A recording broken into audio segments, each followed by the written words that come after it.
Hello everyone. Feral pigs have become a significant problem in Australia, with their population estimated to be between 24 and 32 million.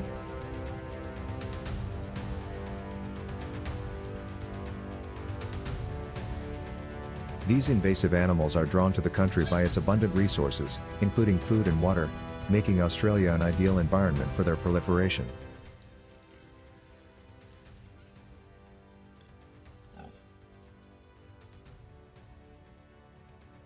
However, their presence has caused severe ecological and agricultural damage, with an annual cost estimated to be between $100 million to $200 million.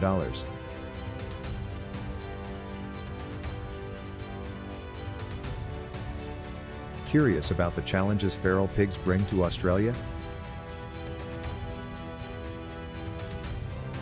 Discover the answers with us, and be sure to subscribe to our channel to stay informed with our latest updates.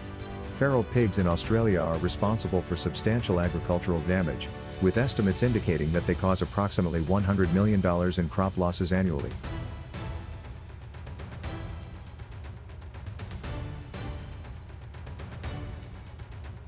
These animals are particularly destructive to crops such as sugarcane, which can experience yield losses of up to 30% in areas heavily affected by feral pig activity.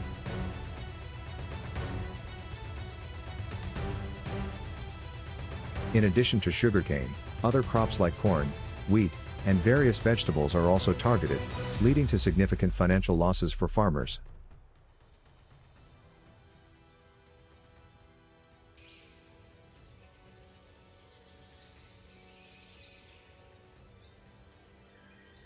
Reports suggest that feral pigs can destroy between 10 to 20% of the crops in some regions, depending on the intensity of their presence.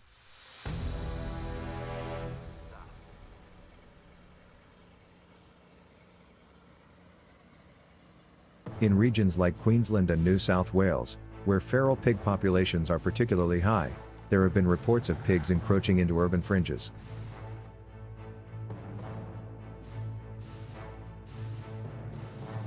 This led to an increase in human-pig interactions, with some residents feeding the pigs out of curiosity or a mistaken belief that they could tame them.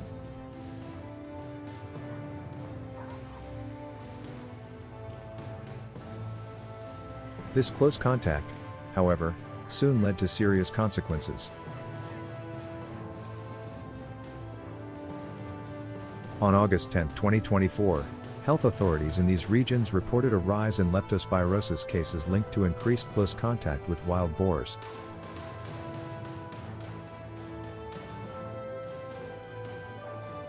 In Queensland alone, there are about 50 cases of the disease. The signs and symptoms of leptospirosis can vary significantly, from mild issues like fever and fatigue to severe conditions such as Weil's disease and pulmonary hemorrhagic syndrome.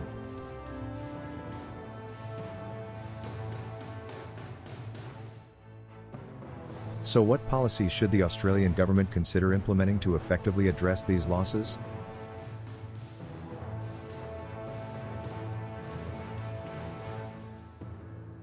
To effectively control feral pig populations, the Australian government has implemented a series of innovative policies that emphasize the integration of advanced technologies, coordinated efforts, and cutting-edge products.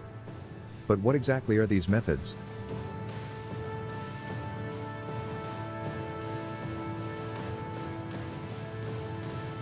Helicopter hunting of wild boar in Australia is highly regarded for its effectiveness in controlling the feral pig population, especially in remote and difficult-to-access areas.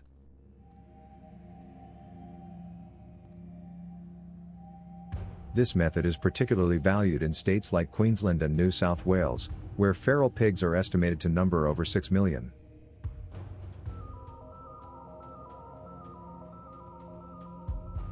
The aerial approach allows hunters to cover vast areas quickly, often managing to cull hundreds of pigs in a single day.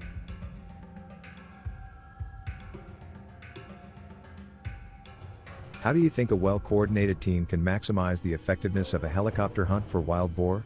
Each helicopter hunt for wild boar typically involves a small, specialized team, usually consisting of 3 to 4 members.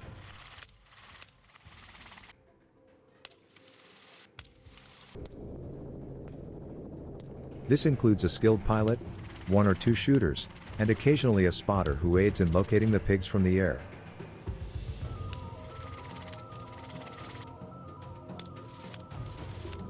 The pilot plays a critical role, maneuvering the helicopter to maintain a steady position while the shooters take aim.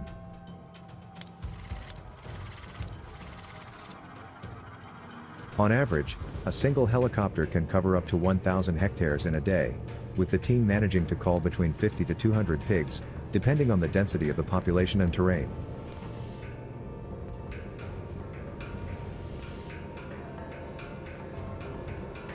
The tight coordination among team members ensures that the hunt is conducted efficiently and safely, with each person knowing their exact role. In Australia, helicopter hunting of wild boar requires adherence to stringent regulatory standards. Hunters must first hold a valid firearms license, which requires completing a firearms safety course and passing background checks. Additionally, they need to obtain a specific aerial hunting permit from state or territory authorities, such as the Department of Agriculture and Fisheries in Queensland.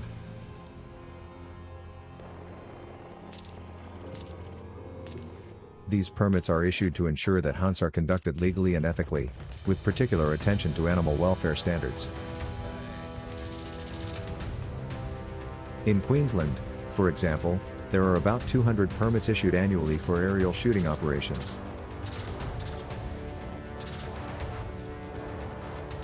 So how do pilots and hunters coordinate during helicopter pig hunts in Australia?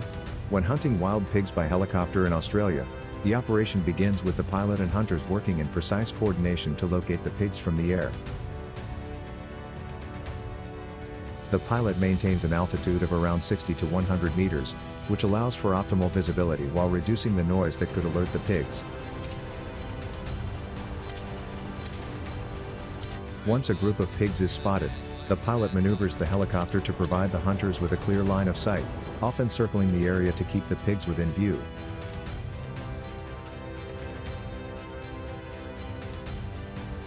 The pilot's ability to adjust the helicopter's speed and position is crucial, ensuring that the hunters have a stable platform from which to take their shots.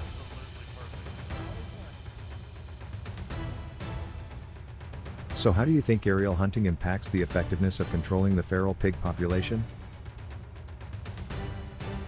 As the helicopter hovers or flies in a controlled pattern above the pigs, the hunters prepare to take their shots, typically using semi-automatic rifles chambered in .223 Remington or .308 Winchester.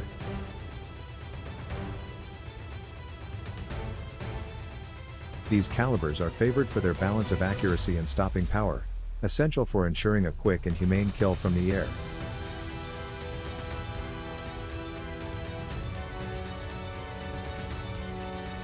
Hunters usually engage their targets from a distance of 100 to 160 feet, with red dot or holographic sights aiding in rapid target acquisition.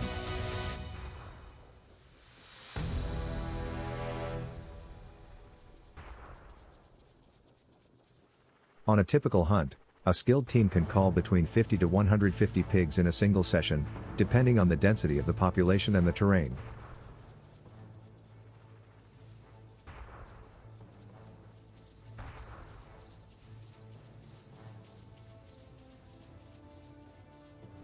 This efficiency is vital in controlling the feral pig population, which can cause extensive agricultural damage if left unchecked.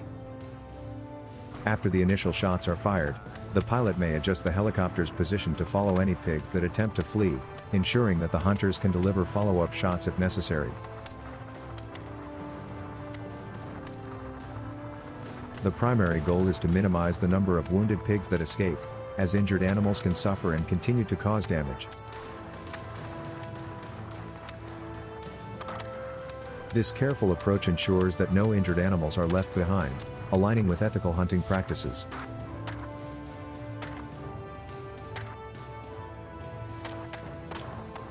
What are your thoughts on this approach? We'd love to hear your perspective, so please share your views in the comments section below.